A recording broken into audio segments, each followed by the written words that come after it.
Hey there, YouTube. We're back again today working on the King Holler tri-drive conversion, and got more parts in, and hopefully we can get the driveline in and completed in this episode, and maybe get the pusher axle up and functioning.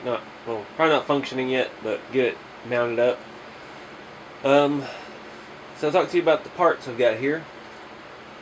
This is a scale single tire pusher axle off of Shapeways. It is 3D printed, so it is what it is. The finish on it's kind of grainy and kind of textured, but that was the best option that I had because the other route I was headed wasn't looking very pretty. I was trying to make an aluminum hoop to go and cut that, and it was just looks pretty trashy. So got the nice, pretty 3D printed one, and that one says it's made to work with these. This is a Traxxas Jado hub stud. I'm not exactly sure how it's going to fit in there and stay. Looks like it's got some type of retaining pin, which it did not come with, so that's going to be interesting. And I've got another Lesu drive shaft. This is going to go from the axles to our Lesu carrier bearing, and I started messing with that last week, trying to figure out a way to mount that carrier bearing, because on my unstretched King Holler, I just used a piece of rail and it looked terrible, and it was bolted in to the bottom of the rails, and it worked, but it wasn't pretty. So I was starting to try to look at a way to mount it to the crossmember, because it's going to fit perfect where that crossmember is by the pusher. And I just couldn't come up with a way to mount that has 4 little tiny screws. So I got to looking around, and the Lesu metal crossmember has mounting holes for that particular piece. So that was a match made. So we're going to swap out the crossmember here at the pusher and mount up our carrier bearing, and hopefully this was the original extended shaft that I had on the King Holler. Hopefully it will reach just fine from the back of the transmission to our carrier bearing. I'd like for it eventually get a Lesu shaft, but this is going to be under the cab. You're not really going to see it, so it's not really that important. As long as it's strong and it holds and it works. So I'm going to get started. I'm going to take out that cross member. We're going to mount up the carrier bearing and go from there. Alright, so I've got the carrier bearing mounted to the new Lesu cross member, and this is my first real Lesu accessory I've bought. Got a few odds and ends, little stuff, the suspension arms and things like that. Everything's been good, but this cross member is really nice. I see why they cost what they cost. The machining work on it is super fine. There's no rough edges. The finish on it is excellent. It's really nice stuff. Wish I could afford to replace all of them. But I'm going to go ahead and try to put this in the truck now. Alright, everything seems to fit pretty well. We've got everything spinning like it's supposed to, and just a test fit kind of loosely where our carrier bearing is going to, or our pusher axle. Looks like it'll clear just fine, just like a real one would barely go over the drive line there. So I guess we'll start looking at these hubs on there, seeing how we can fit those on. We're still waiting on our 2.4 6-channel controller before we can actually drive it. Dang it, because I'd like to run through this real quick and make sure it works. But I'm afraid that's going to have to wait till that gets here. It should be here this week, and excited for that. It's the most channels I've ever had on a controller. I've never dealt much with anything. Just had my old 2-channel stuff back in the day, so 6-channel seems like a lot of fun. Let's see what all we can make work. But we'll go ahead and do some research on this pusher axle and see how we can get some tires on it. Alright, so here's what I came up with. These hubs are made for some kind of pin, and you screw a, sorry, let me get that in there. You screw an Allen pin in the back to lock it in place. So what I've done, I went ahead and got some stainless screws and threaded them through the holes that were in the plastic. They weren't quite round, it looked like they were made to thread like this, so assuming it was supposed to be done some way similar to this. And I went ahead and put a screw in here and cranked down the Allen head as much as I could and still get the screw in and out. So now all I've got to do is put this through here and thread my screw down through it. So hopefully we'll get this done and see what's next. Alright, so I got it mocked up. Couple little issues. We'll give you a warning if you're working with this type of plastic, do not over tighten those. I was cautious, but that hole could easily be stripped out. If you wanted, you could run a little bit longer bolt through it and put a nut on the end, but I think it'll be fine as long as I'm not taking them in and out and in and out. Now the second issue is there's not quite, it's going to be hard to have to show you with that chrome. You're going to need a shim on the outside or the inside, because the nut, the shaft, the threaded shaft is not deep enough to reach the second bushing that's in there.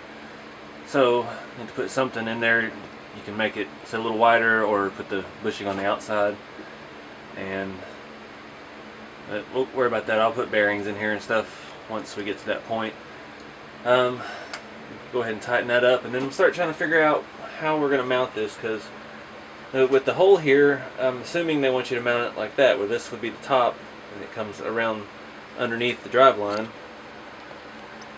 But so many of the real trucks at work that I've seen, they set like that, so it clears the drive line up and down. But that's gonna, I mean, that's there for our servo link, so we can actually make it function.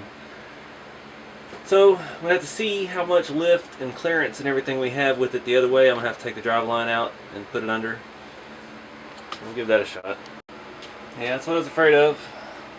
Yeah, that's setting on the drive shaft now, so it won't give us enough clearance to go all the way down. So it's gonna have to be reversed, which is gonna further complicate making it function. But we'll figure something out. Got to figure out what I'm going to do here. I went and took all the pusher stuff off, because it does share one hole with the new cross member, but the other one is kind of half covered. So I'm trying to decide, do I need to, I think I may just notch that a little bit to clear it. That way there's not a screw half in. Not sure if you can see that. That bottom screw right here is just cut the edge of it on that bracket. So we'll go ahead and take the pusher back out, flip it around, and we'll get the mounting points back on and start looking at angles and how everything's going to fit. Alright, so it's mounted up. Had to make quite a few last minute changes. Let's see if I can find something here. You can see where I left you, we notched this metal plate just to clear that bottom bolt on both sides, so the plate does sit flush against the frame rail. I still haven't spaced the tires and wheels yet, but we'll get there. I gotta take it all back apart and paint it. I left the mounting points here on the same spots that they were, but I did, since I've started working on my Scania, I needed all my rear suspension parts, so I didn't have brackets anymore to mount the axle. And luckily I scrounged up a set of TLT Rockbuster axle brackets. I did have to drill them out to fit the what do you call it, bevel screw, one of these, so that it'll pivot. And we've got full about an inch of motion, hits the bottom of the frame, clears the drive line, just barely. Let me zoom you in here and show you one other little thing I had to do. The top screw I did have to put in backwards, so the nut is on the outside. It barely clears the inside of the frame rail. Flip it over. Yep.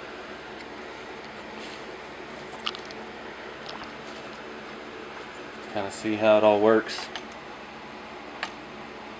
And the TLT bracket that I used on the top has an extra hole. And I'm thinking, since I can't mount to the center of the axle and pull it straight up from the top, that maybe I can run something through here and link it inside the rail. That way I can pull it back and forth. I think there's going to be another long period of engineering trial and error to figure out how to make it function. But for now, happy we got it on. We got it sturdy, it's mounted in the right spot. It's got the right range of motion, clears everything. Let's see, what can we do next? Alright, so I did a little bit of work off camera. Just trying to, I thought I was going to be done with the video, but I started packing up and I was like, well, I can go a little further. The axle is mounted. It's not functional yet, but it's on. It's all there except the servo. I did just put the body and stuff back on.